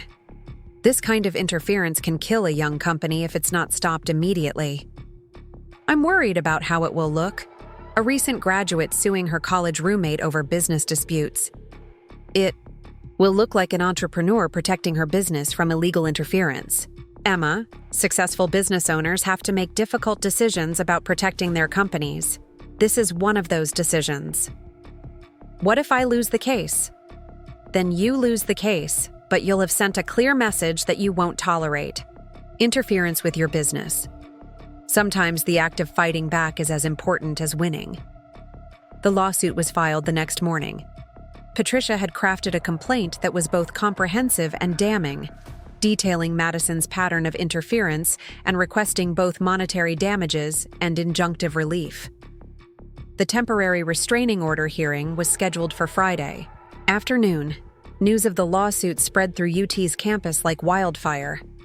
I'd tried to keep it quiet, but legal filings are public records, and someone from the student newspaper had been monitoring local court dockets for stories involving university students. By Thursday morning, there was an article in the Daily Texan with the headline, UT student sues former roommate over business interference. The article was factual but inflammatory, focusing on the unusual nature of college students involved in serious business litigation. The reaction was immediate and polarized. Some people saw it as a necessary business decision. Others viewed it as an overreaction to personal drama. Social media exploded with opinions from people who knew nothing about the actual facts, but had strong feelings about young entrepreneurs, female friendships, and legal disputes. Madison, predictably, positioned herself as the victim of an aggressive legal attack. She gave an interview to the student newspaper, claiming that she'd only been trying to protect investors and potential partners from what she saw as concerning business practices. "I never meant to harm Emma or her company," she was quoted as saying. "I was just sharing concerns with people who I thought needed to know the full picture before making major financial commitments. I can't believe it's come to the point where expressing genuine worries about a friend could result in a lawsuit." The article painted Madison as a concerned friend being legally bullied by a successful entrepreneur who couldn't handle criticism. It was exactly the narrative I'd been afraid of, but Patricia had warned me to expect it. "Defendants in cases like this always try to flip the script," she explained. "They portray themselves as victims and claim their interference was justified. But the law is clear. You can't intentionally harm someone's business relationships, regardless of your stated motivations." The temporary restraining order hearing was held in a small courtroom downtown. Madison sat at the defendant's table with a lawyer her parents had hired, looking young and vulnerable in a conservative navy dress. "I sat with Patricia, wearing the same blazer I'd worn to present at the business plan competition almost a year earlier. Judge Williams, an older woman with a reputation for no-nonsense rulings, reviewed the evidence we'd presented. Email records, witness statements, documentation of the canceled Zenith meeting, and proof that Madison had continued her interference campaign even after receiving the cease and desist letter. Madison's lawyer argued that his client had been acting out of genuine concern for investors and had a First Amendment right to express her opinions about business matters. Your Honor, Ms. Taylor's actions were motivated by a sincere belief that potential business partners needed complete information before entering into relationships with Ms. Chen's company, he said. This is a case of personal animosity being disguised as business litigation. Patricia stood to respond, and her rebuttal was surgical. Your Honor, the defendant's claimed concern for investors is undermined by several facts. First, she never expressed these concerns to Ms. Chen directly, despite living in the same room for months. Second, she used confidential information obtained through their personal relationship to craft allegations designed to maximum damage. Third, she continued her interference campaign even after being formally notified that her actions violated the law. Most importantly, Patricia continued, the First Amendment does not protect intentional interference with business relationships. Ms. Taylor has the right to express her opinions, but she does not have the right to systematically sabotage her former friend's business using confidential information and false allegations. Judge Williams asked several pointed questions about the timeline of Madison's interference and the specific harm to Workspace Collective. When Madison's lawyer tried to argue that no actual damages had occurred, Patricia presented evidence of the delayed Zenith acquisition and other missed opportunities. Your Honor, the defendant's actions have cost Ms. Chen's company at least one confirmed acquisition opportunity worth millions of dollars and have created ongoing reputational damage that continues to affect business development efforts. After 40 minutes of arguments, Judge Williams issued her ruling. The court finds that the plaintiff has demonstrated a clear pattern of intentional interference with business relationships by the defendant. While Ms. Taylor may claim her actions were motivated by concern, the evidence shows a systematic campaign designed to harm Ms. Chen's business prospects. The court therefore grants the plaintiff's request for a temporary restraining order. Ms. Taylor is hereby prohibited from contacting any current or potential business associates, partners, investors, or customers of Workspace Collective. This order will remain in effect until a full hearing on the merits can be held. Madison's face went white as the judge spoke. Her lawyer leaned over to whisper something to her, but she was staring straight ahead, apparently in shock that her actions had real legal consequences. Outside the courthouse, Patricia and I were approached by a reporter from the Austin Business Journal who'd been covering the case. Ms. Chen, how do you respond to critics who say this lawsuit is an overreaction to personal drama between college roommates? This isn't personal drama, I said, choosing my words carefully. This is about protecting a business and its employees from illegal interference. Workspace Collective employs people and serves thousands of customers. When someone systematically tries to damage those relationships using confidential information, that's not friendship. That's business interference, and the law provides remedies for it. Do you think this case will affect how young entrepreneurs handle interpersonal conflicts? I hope it sends a message that building a business requires setting boundaries and protecting your company from people who don't respect those boundaries, regardless of your personal history with them. The interview ran the next day with the headline, "Young CEO Defends Legal Action Against Former Friend."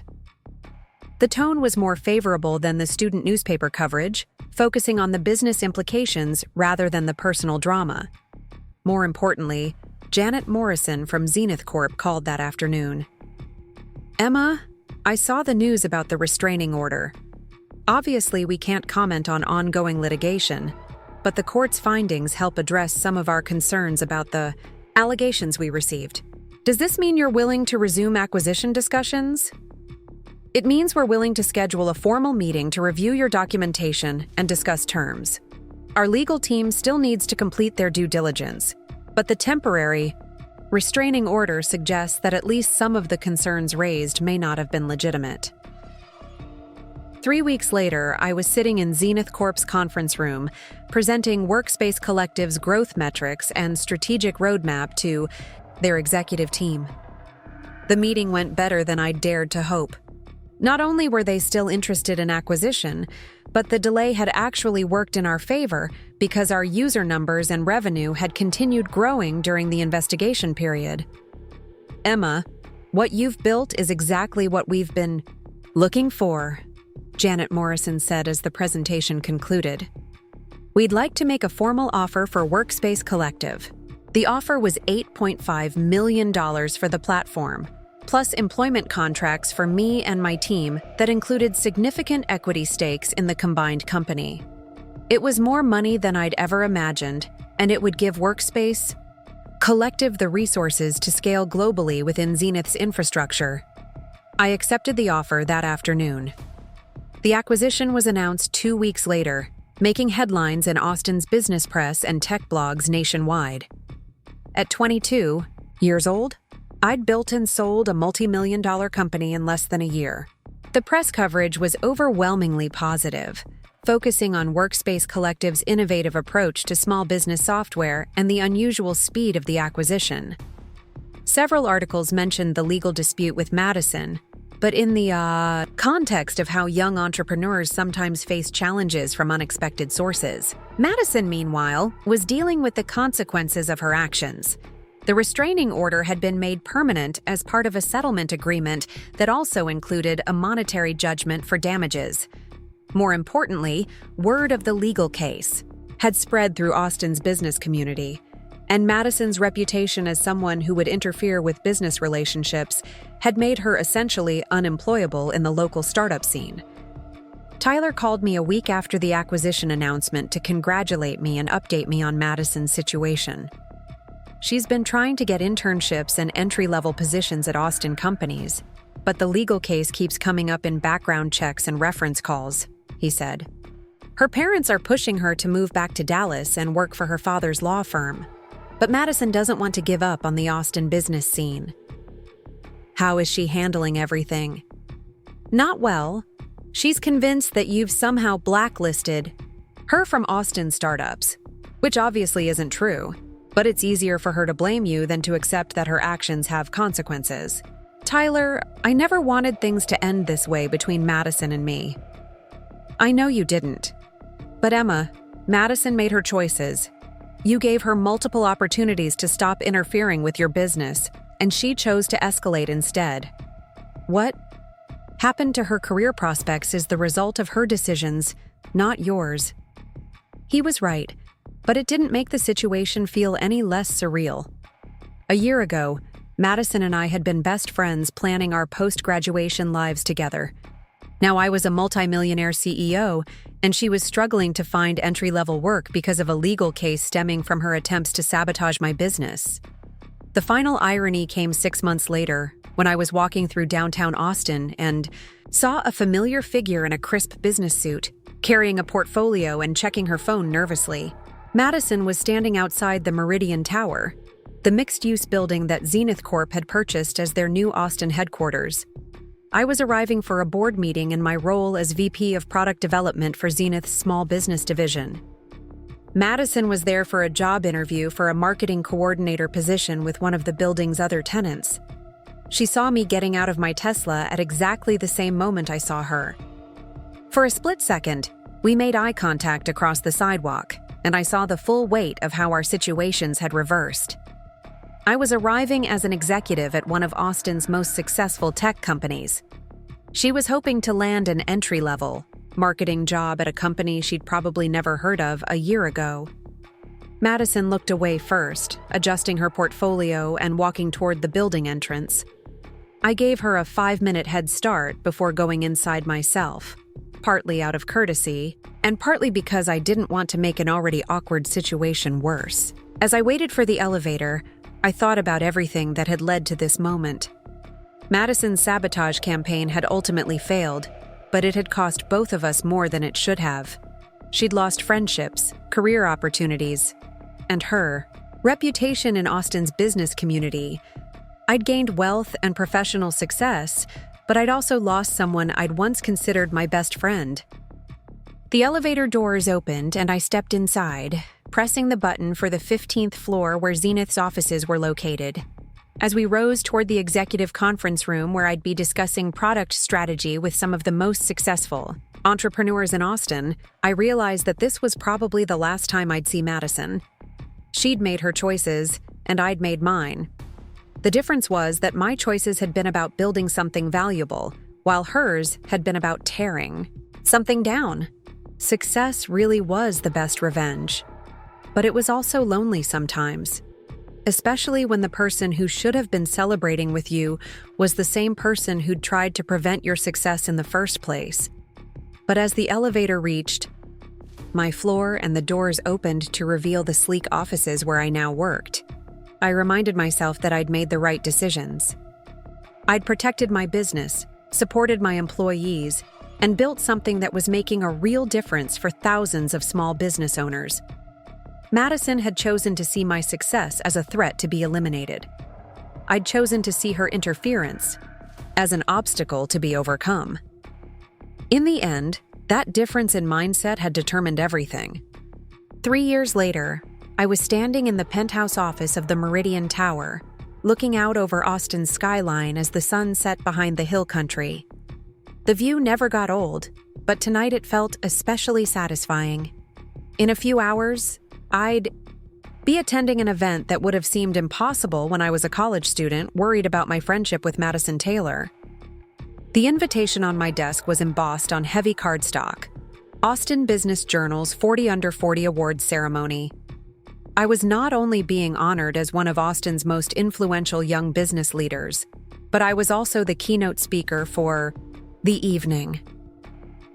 At 25, I was the youngest VP in Zenith Corp's history and had been instrumental in scaling their small business division to over $50 million in annual revenue. Workspace Collective, now integrated into Zenith's broader platform, served more than 100,000 businesses worldwide. The little class project that Madison had once dismissed as naive idealism was now generating more revenue in a single quarter than most Austin startups saw in their entire lifetimes. But success hadn't made me forget the lessons I'd learned about trust, boundaries, and the price of letting toxic people into your professional life. If anything, my experience with Madison had made me more careful about who I allowed close access to sensitive business information, and more decisive about cutting ties with people who couldn't support my success.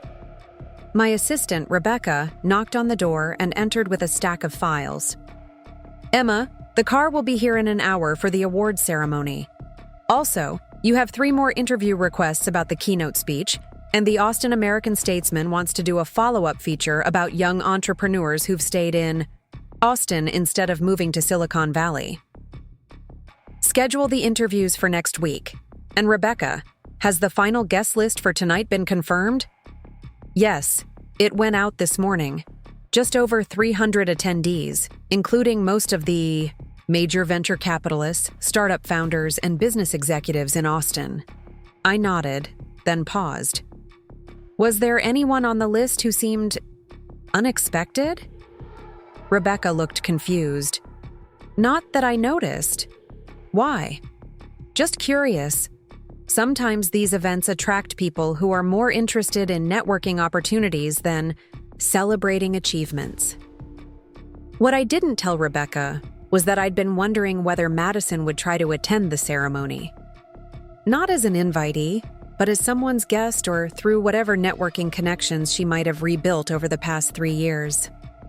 I hadn't seen or heard from Madison since that day outside the Meridian Tower, but Austin's business community was smaller than it appeared, and I occasionally heard updates through mutual acquaintances. The news wasn't encouraging.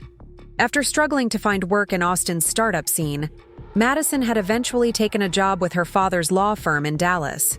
But according to Tyler, who I still ran into occasionally at industry events, she'd been let go after 6 months for what he described diplomatically as interpersonal conflicts with colleagues. She'd then tried to start her own marketing consulting firm, but had struggled to attract clients. Word of her legal issues with me had apparently followed her to Dallas, and the business community there was just as interconnected as Austin's. Most recently, I'd heard that Madison had moved back to Austin and was working for a small marketing agency that specialized in local restaurants and retail stores. It was legitimate work, but a far cry from the startup leadership roles she'd once envisioned for herself. Part of me felt genuinely sorry for how her career had stagnated. Madison was brilliant and capable, and under different circumstances, she could have built something impressive on her own. But she'd chosen to focus her energy on undermining my success rather than creating her own, and that choice had cost her opportunities that were probably irreplaceable. My phone buzzed with a text from Dr. Martinez, who remained both an investor in Zenith Corp and an informal mentor to me. Looking forward to your speech tonight. Proud of how far you've come since that first meeting in my office. That first meeting felt like a lifetime ago. I'd been so nervous about whether I was ready for real investment, whether I could handle the pressure of building a funded startup. Madison's constant questioning of my abilities had made me doubt myself in ways that seemed absurd now. The irony wasn't lost on me that Madison's attempts to prove I wasn't ready for business leadership had actually forced me to become a stronger leader faster than I might have otherwise. Fighting her sabotage campaign had taught me how to protect my company, build strategic alliances, and make difficult decisions under pressure. Skills that had served me well as Zenith Corp's youngest executive. At 7 o'clock, I arrived at the Four Seasons Hotel downtown, where the awards ceremony was being held in their largest ballroom.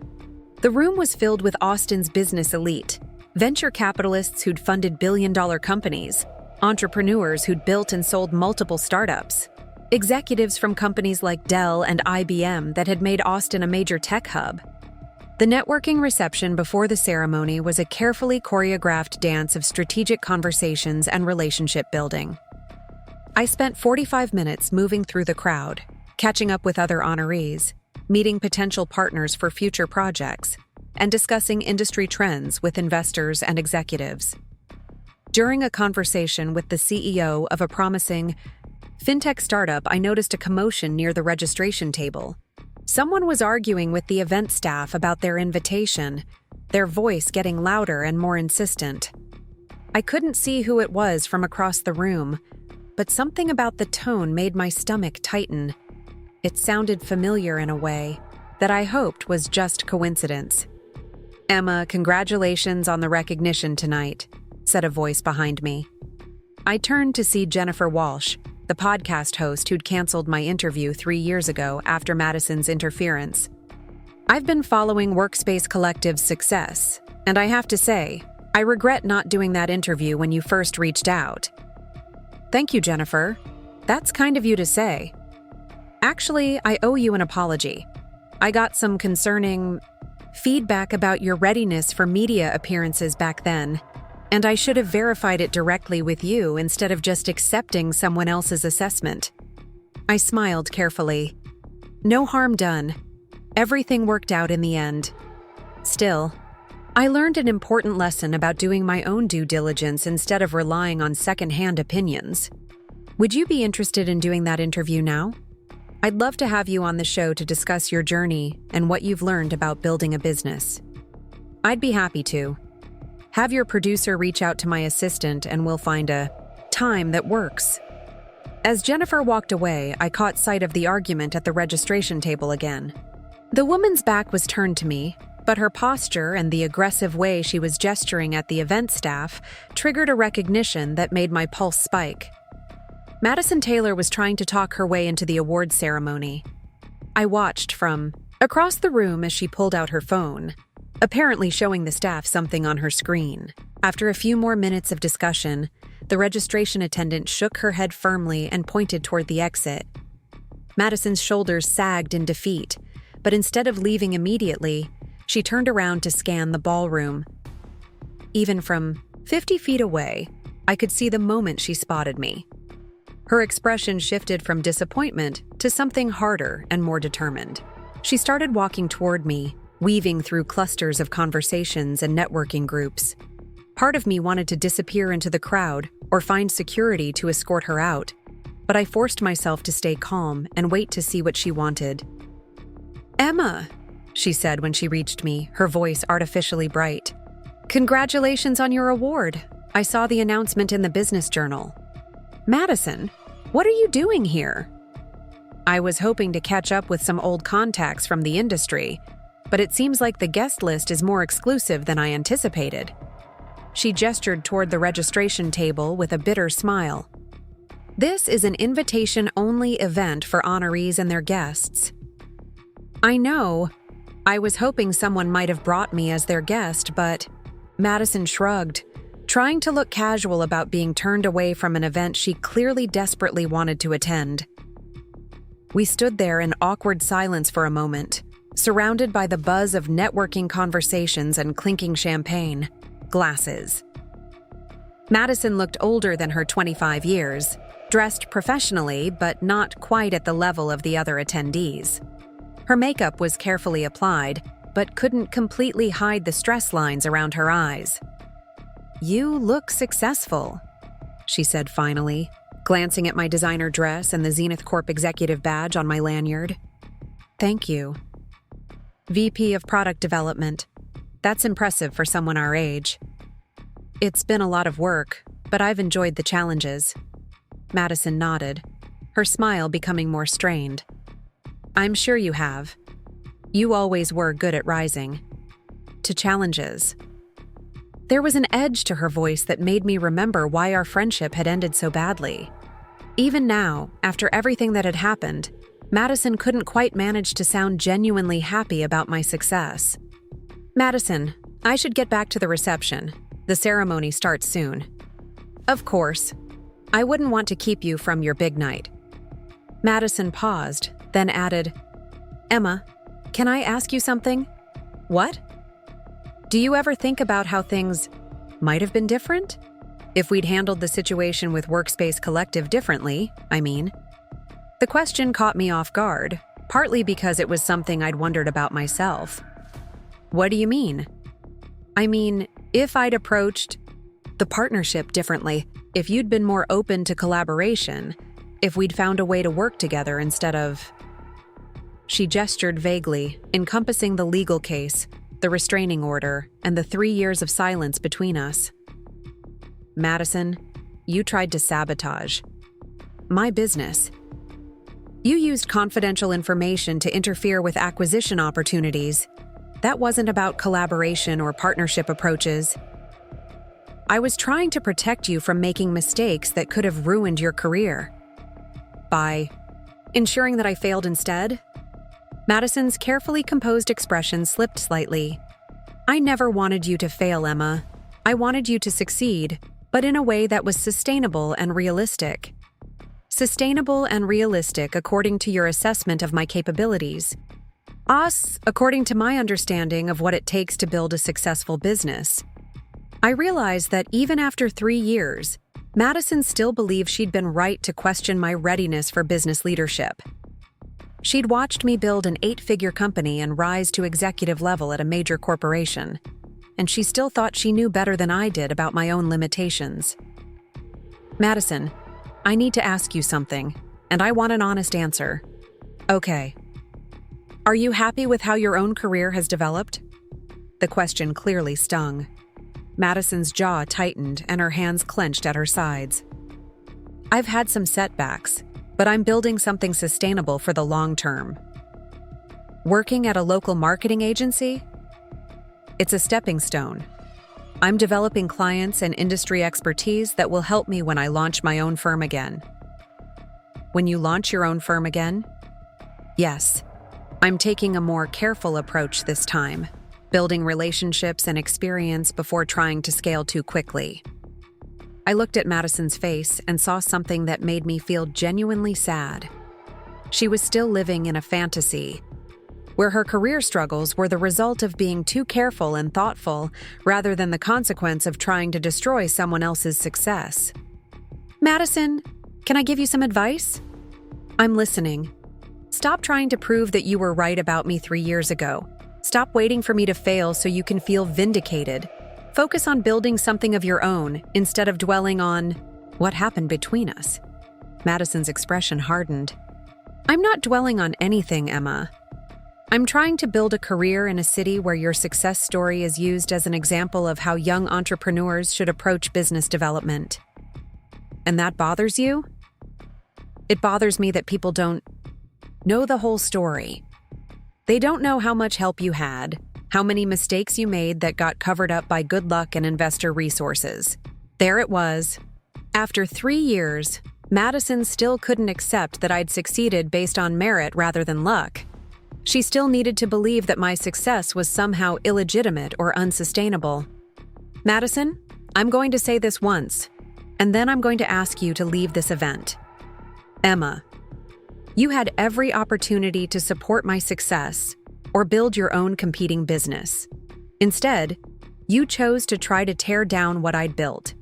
That choice cost you friendships, professional, relationships, and career opportunities, but it didn't stop Workspace Collective from succeeding, and it didn't prevent me from building a career I'm proud of. I paused, making sure Madison was really listening. The only person responsible for where your career is today is you.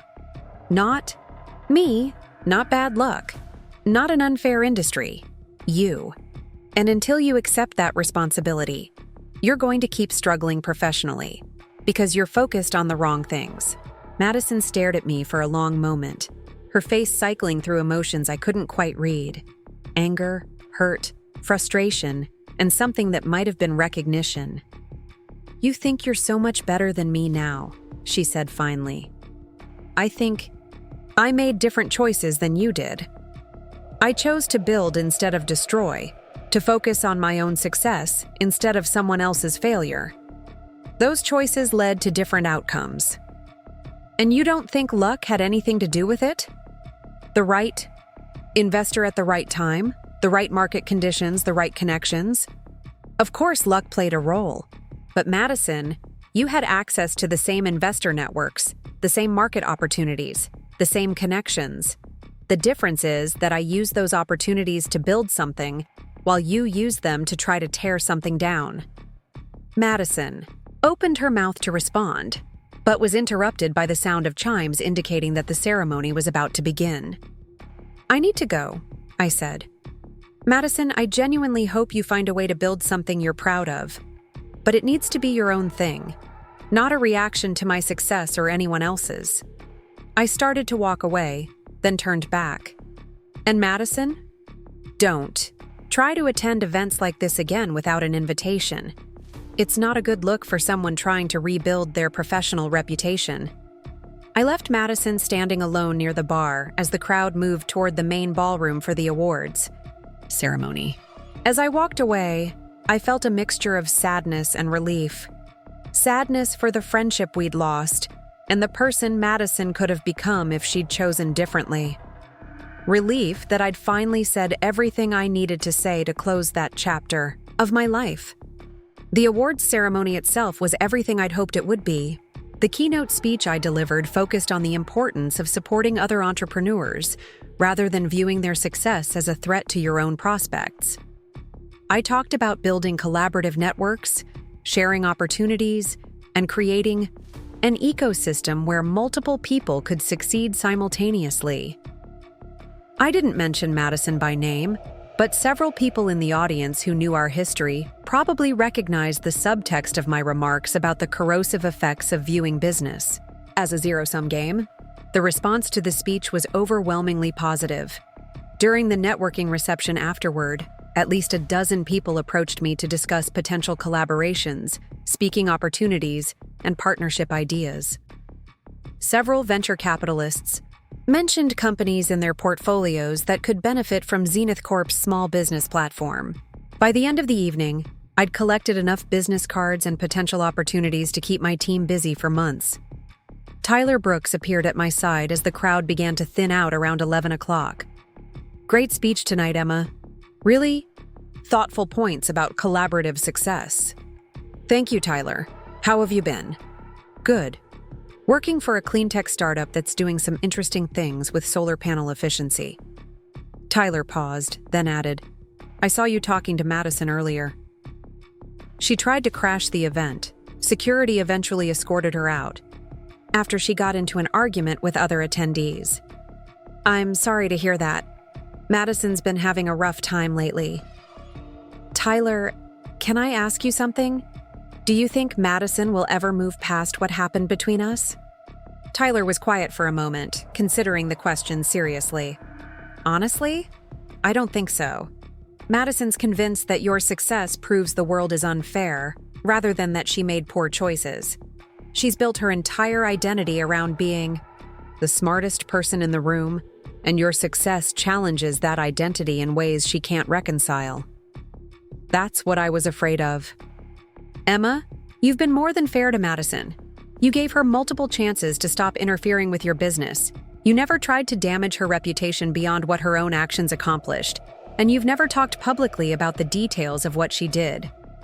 At some point, you have to accept that some people are going to see your success as their failure, regardless of reality." Tyler was right, and I'd known it for a while. Madison wasn't going to suddenly develop the self-awareness to recognize her role in derailing her own career.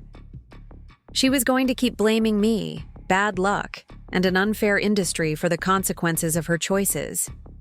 But I'd finally stopped caring what Madison thought about my success or her own struggles. I'd built something valuable, created opportunities for dozens of employees, and established myself as a leader in Austin's business community. Madison's inability to accept those achievements said more about her than it did about me. 6 months. After the award ceremony, I was promoted to Senior Vice President at Zenith Corp, making me responsible for all of their small business products globally. The promotion came with a substantial equity package that would make me financially independent for life if Zenith's IPO plans materialized as expected. Around the same time, I started hearing rumors that Madison had left Austin again, this time for good. According to mutual acquaintances, she'd taken a job with a marketing firm in Houston and was telling people she was ready for a fresh start in a new city. I hoped that was true. Not because I wanted Madison out of Austin, but because I wanted her to find a way to build a career she could be proud of without constantly comparing it to mine. A year later, I was featured on the cover of Austin Business Journal as one of the city's most influential tech executives. The article discussed Zenith Corp's plans for expansion, my role in developing their small business strategy, and the company's preparation for a potential IPO that could value the entire enterprise at over $1 billion. Buried in the middle of the article was a single paragraph about the legal dispute with Madison 3 years earlier, framed as an example of the kinds of challenges young entrepreneurs sometimes face from unexpected sources. The journalist had been careful to present it as a business matter rather than personal drama, but anyone familiar with the story would recognize the reference. I never heard whether Madison saw the article, but I hoped she did. Not because I wanted to hurt her, but because I wanted her to understand that her attempts to undermine my business had become nothing more than a footnote in a larger success story. Today, as I sit in my corner office on the 20th floor of the Meridian Tower, I sometimes think about the path that led me here. The business plan competition that started everything, the investor meetings that seemed so intimidating at the time, the legal battles that taught me how to protect what I'd built. But mostly, I think about the lesson that Madison taught me without meaning to, that success requires not just building something valuable, but also protecting it from people who can't stand to see you succeed. Madison had every opportunity to support my success, partner with me in building something together, or focus on creating her own competing business. Instead, she chose to try to tear down what I'd built, and that choice cost her more than it ever cost me. I'd learned to build boundaries, trust carefully, and prioritize results over relationships when necessary. Those lessons had made me a better leader and a more successful entrepreneur. Madison had learned nothing as far as I could tell. She was still waiting for external validation, still blaming other people for her career struggles, still convinced that the world owed her success without requiring her to build something valuable first. The difference between us wasn't talent or opportunity or luck. It was the choice to focus on creation rather than destruction, on building rather than tearing down, on taking responsibility for outcomes rather than finding excuses for failure. 3 weeks ago, my assistant mentioned that someone named Madison Taylor had submitted an application for a marketing manager position with one of our portfolio companies. The hiring manager had sent the resume to our office because the candidate claimed previous experience with our platform and knowledge of our company history. I looked at the resume briefly. Madison had clearly tried to position her various short-term jobs as strategic career moves, rather than the pattern of professional instability they actually represented. She'd listed several accomplishments that were either exaggerated or completely fabricated, including claiming credit for marketing campaigns she'd had no involvement in. Most tellingly, she'd described her time at UT as including collaborative work with successful startup founders and business development experience with high-growth technology companies. She was still trying to claim credit for my work, even on job applications. I forwarded the resume back to the hiring manager with a brief note. This candidate's claims about experience with our company and platform are not accurate. I'd recommend thorough reference checking if you decide to move forward with an interview. The hiring manager thanked me for the heads up and confirmed that Madison would not be moving forward in their process. I felt no satisfaction in that outcome, just a tired recognition that Madison was still making the same choices that had derailed her career 3 years earlier. She was still trying to succeed by claiming credit for other people's work rather than building her own achievements. Last week, I spoke at a conference for women entrepreneurs in Austin. During the Q&A session, a young woman asked me about handling professional relationships that become competitive or toxic. The most important thing I learned early in my career, I told her, is that you can't control other people's reactions to your success. Some people will celebrate with you, some people will try to learn from your example, and some people will see your achievements as a threat to their own prospects. The key is recognizing which category someone falls into and adjusting your relationship accordingly. You don't owe anyone access to your business, your strategies, or your opportunities just because you have personal history with them. After the conference, several attendees approached me to share their own stories of friendships that had ended over business conflicts. The themes were remarkably consistent. People who claimed to be supportive but systematically undermined confidence. Friends who tried to claim credit for others' work. Relationships that became toxic when one person succeeded in areas where the other person felt they should have been the expert. It made me realize that my experience with Madison wasn't unique. The combination of ambition, competition, and personal relationships creates volatile dynamics that many entrepreneurs have to navigate, especially when they're young and still learning to trust their own judgment. But it also reinforced my belief that protecting your business and your team sometimes requires making difficult decisions about personal relationships. The people who truly support your success will respect the boundaries you set. The people who don't probably weren't really supporting your success in the first place. Madison taught me that lesson more thoroughly than any business school course or mentorship program could have. For that, I suppose I should be grateful, even though the education was more expensive and painful than it needed to be. This morning, I received an email from a journalist at Forbes who's working on a feature about young entrepreneurs who've built and scaled successful companies before age 30. She wants to interview me about Workspace Collective's journey from class project to 8-figure acquisition, and about my current role in expanding Zenith Corp's small business platform globally. I'll do the interview and I'll tell the story honestly. The late nights building the initial platform, the business plan competition that provided early validation, the investment from Dr. Martinez that made scaling possible, and the challenges that taught me how to protect what I'd built. I probably won't mention Madison by name, but the lessons I learned from dealing with her sabotage campaign are woven throughout everything I've accomplished since then. The importance of documentation, the value of legal boundaries, the necessity of choosing team members based on merit rather than personal relationships. Those lessons have made me a better leader and a more successful entrepreneur. They've also made me more careful about who I trust with sensitive information and more decisive about cutting ties with people who can't support my success. Madison wanted to prove that I wasn't ready for business leadership. Instead, she forced me to develop leadership skills faster and more thoroughly than I might have otherwise. She wanted to damage my reputation in Austin's business community.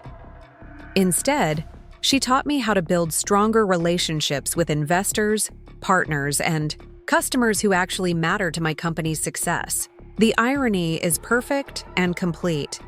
Madison's attempts to sabotage my career ended up making me more successful than I might have been without her interference. I never got the chance to thank her for that, but maybe it's better this way. Madison wouldn't understand the gratitude anyway, and I'm finally at peace with letting her live with the consequences of her choices without needing her to acknowledge her mistakes or apologize for the damage she tried to cause. Success really is the best revenge, but it's also the best teacher, the best validation, and the best protection against people who don't want you to succeed. And right now, I'm more successful than I ever imagined I could be when I was a 19-year-old college student with a laptop and an idea that my roommate thought was just a class project. Up next, you've got 2 more standout stories right on your screen. If this one hit the mark, you won't want to pass these up. Just click and check them out. Hi, I'm Emma Chen.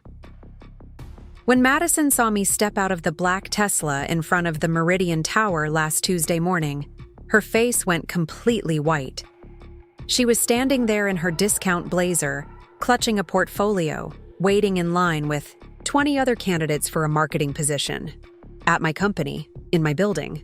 The same Madison who seated me next to the bathroom at her wedding reception because, as she put it, you wouldn't really fit with the important guests anyway. What she didn't know was that 3 years ago, when she humiliated me in front of 200 people, I was already 6 months into building something she could never take away from me.